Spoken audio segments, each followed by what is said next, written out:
Paano kung si Madara ang naging Hokage? Maraming taon na ang lumipas, ngunit isang tanong ang hindi matigil sa isip ng mga tagahanga. Paano kung si Madara Uchiha ang naging Hokage ng Konoha? Ito ang kwento ng isang alternatibong kasaysayan, ng kapangyarihan, takot, at isang lungsod sa ilalim ng isang Diyos.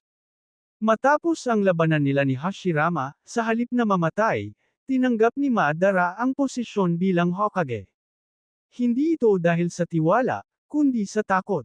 Ang mga pinuno ng clan, mga elder, at maging ang Anbo, wala silang nagawa.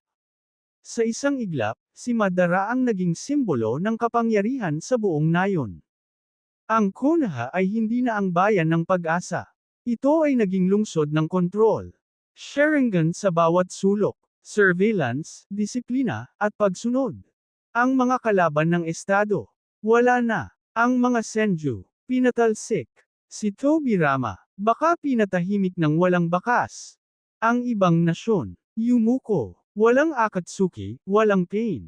Bakit? Dahil walang sinumang may lakas ng loob na kalabanan ang Diyos ng digmaan. Nagbalik ang plano ni Madara, ang Infinite Tsukuyomi. Ngunit ngayon, bilang Hokage, legal na ang kanyang pangarap. Kapayapaan sa ilalim ng ilusyon. Isang mundo na walang digmaan, dahil wala ng malayang isipan. Ito ang kwento kung si Madara ang naging Hokage. Isang kwento ng kadiliman, at ng katotohanang mas malupit kaysa sa giyera. Kung ganito ang content na inyong gusto, paki-like at subscribe ng ating video. Para marami pa tayong magawang content na tulad nito.